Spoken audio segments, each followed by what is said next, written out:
thought we'd do a video about our garlic planting. It's one of our strong points. Our kind of key crops that we're relatively good at dealing with are garlic and tomatoes and chilies. And we've had other successes, but these are the ones we have the most experience with growing here in the UK climate and on this specific allotment plot in West Norfolk. The garlic we've grown for, I think this will be our 4th year now, and we've got pretty good at it, I reckon. This is our allium bed, so every year this has generally been garlic, onion and shallots, but this year it's mostly garlic with a little bit of shallot down the end there. What we're going to do is we're going to do a video on how we've got to this point here now in 15th of December with these little garlics popping up down there. See the little green shoots. And we're going to wind back to November and see what's going on. We're about to prepare the front raised bed for the garlic. So we're going to pop a bit of lime in there. We haven't measured its acidity, but there was some moss growing on top, so I think it might need it. So we'll just lightly lime it, and then we've got some specific onion, garlic and shallot feed here, and I've carefully measured out the 40 gram per square metre there, so we've got a reference amount, because it always says on these packets things like a handful, and my handful's probably about 80 grams, so that's just silly. This is our annual garlic bed. We kind of gave up on bothering with onions in little baby onion form. What are the damn things called again? Shallot. No, little baby onions. Sets. Onion sets, that's what we want. Yeah, as Kat just mentioned, shallots, if you heard that in the background, we do probably want to get some shallots in, but we'll probably put them in a different bed. We'll see how much we fill this up, but today we're just prepping it. In my last video I mentioned that I'd hoed it, trod it down a bit. This bed is cleared, stamped down and then raked out. Been a few rodents in there, so it does need occasional compressing. Going to run over it one more time with the hoe just now. Tread across it again and then spread the fertilizer, rake it in, and then get some of this bagged up municipal compost on top, and we'll be planting our garlic out tomorrow. Ho ho! Ho ho ho! Ho ho ho! So that's with about a couple of centimetres of that compost over the top, the municipal stuff. And that's the bed before we've got the compost on it, with the mixture of the garlic fertiliser and lime spread over it fairly evenly. So we'll top this whole bed to a couple of centimetres and then water it with the watering cans of water from the IBCs, and tomorrow we'll plant garlic into it and then top it with the final couple of centimetres to bring it up to the full bed height. So that's all top dressed, and now we're going to put 2 watering cans per square metre to make sure that all of that fertiliser is bedded in there. The reason we're using a fertiliser is this bed has been used for garlic for about 3 or 4 seasons now, and we don't have the best compost. We're using this municipal stuff, and we'd like to get to the point where we're just making our own plentiful, good quality, high nutrient compost, but we're not there yet. So a little bit of an additive and a little bit of a sweetener with the lime, and that should do us for the garlic for another year or 2. We've got plenty of that stuff there now, which is the fertiliser we've used for the garlic. So we are going to put some garlic in the polytunnel on the other beds, but there's going to be at least another year's worth left. We've barely used a quarter of that, I think, at 40 grams per square metre. Tomorrow we'll get our garlic into this. We've got 4 varieties from King Seeds which are going in this bed, and we'll see how much we have left over, if anything.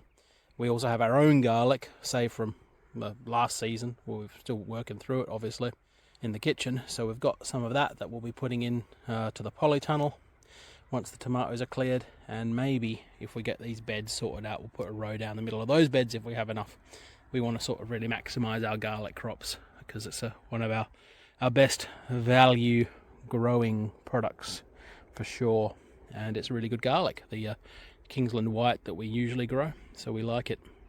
But we'll see what we get out of the new varieties we're trying this year in this bed as well. And there we go, that is all ready for tomorrow now.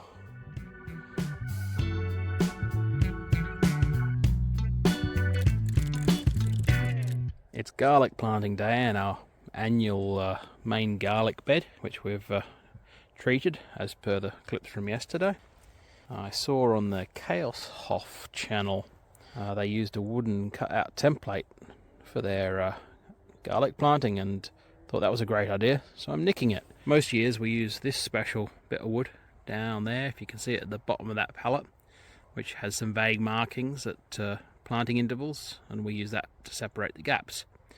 And we do an offset sort of diamond pattern, but after doing some calculations today I decided the diamond pattern isn't really worth it, so we're going for a 180mm separation plain old grid for the garlic this year, and I'm about to start cutting some holes.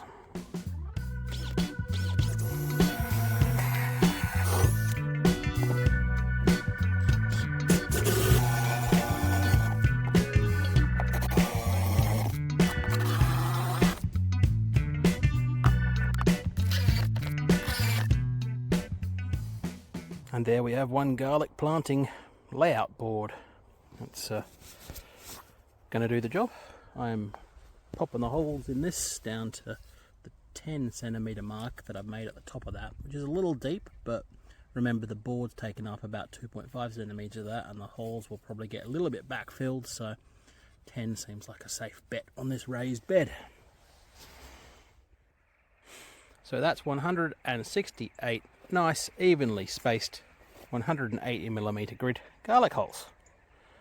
So that's going to look quite good once they're all popped up. We are putting them down about 2.5 to 3cm below the surface, and then we're going to be top dressing this bed with some more of the municipal compost as a mulch layer. It's nice and weed free at least. Better crack on and get these garlic cloves in. So that is all we got out of our £28 and 40p worth of garlic heads. 4 different varieties, 2 heads of each. Doesn't go very far, does it? There's 66 planting spots filled there. So assuming we get a garlic head out of all of them, that's 44p per garlic head, I think. We have a few left over, which we've kept aside in the bag, which we're going to plant into some seed trays, so that if any of these don't succeed, we'll have some probably in the conservatory at home as a growing spot, and we can fill in any extra holes, or we might pop them into another garden bed somewhere, so we've got replacements. But yeah, that's a little bit disappointing, really. That's all you get out of that 28 quid's worth of garlic, which is why it's good to save our own, which is what we'll be filling most of the rest of this bed with. We have our own mix of Kingsland and Rose White. We didn't bring it today, which was foolish. It's at home. We also have some Longhorn shallots that we might pop in down the end as well, depending on where we get up to. But hopefully we'll fill most of this bed with garlic, and then next year we'll save more of our own and stop spending money on the stuff. We've returned to the plot midweek with some of our own saved garlic. So this is our either Rose White or Kingsland White. We're not quite sure. Possibly a mix of both. I'm probably just going to call it Barrow White just for fun. This is some Message Rome, saved from last year as well. And these are our Longhorn shallots, the slightly smaller ones of the range. We've never tried replanting our own shallots, so we'll see how that goes. That's the shallots going in down there, just a small patch of them. The Message Rome, and then the big patch of our own Kingsland White / Rose White / Barrow White here. So that's this season's main garlic bed done.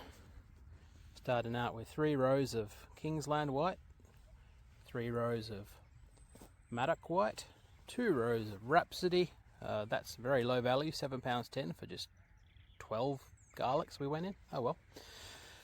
3 rows of the Colk White, and then we've got 9 rows of our own garlic in there, which is Kingsland / Rose. 3 rows of our other own garlic from last year, which is Message Rome, and then 4 rows of 20 little Longhorn shallots have gone in there from our own saved shallots. And this has the this funny little cage over it, because the birds do like to pull them out when you leave the little ends poking out like that.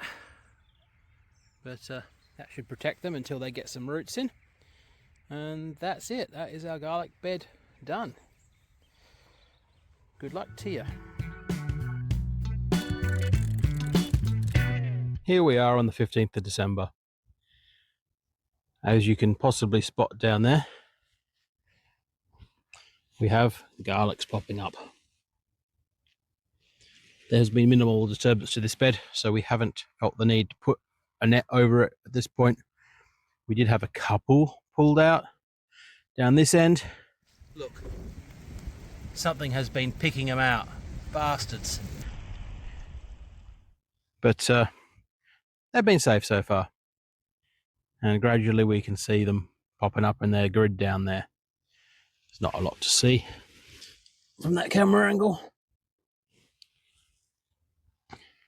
Over here in our shallot bed, we can see some shallots popping up as well.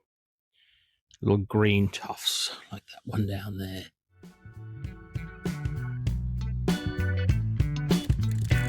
In January, I'll do a follow-up video to this one, just taking a look at where things are at and how the garlic is growing in this bed up the front, as well as the beds in the polytunnel. These videos in the background right now were taken on the 26th of December, and as you can see, we've got some pretty good growing going on. I will also do a summary of what we spent on buying seed garlic, how many garlics we've planted, and what we can expect this to have cost us per head of garlic. Because we use so much of our own garlic and the eating garlic, it's actually not too bad. Growing from only store-bought seed garlic is a little bit cost prohibitive, I feel, for us anyway. I think a combination of growing your own garlic to save for growing the next year and also buying in some fresh known stuff occasionally should work quite well, lowering the costs of your garlic growing, but also ensuring you've got some different things to try and maybe finding your next new favorite garlic as well. We'll cover that in the next video. Oh, and one last thing. In the UK climate, there is still plenty of time to plant garlic for the season ahead.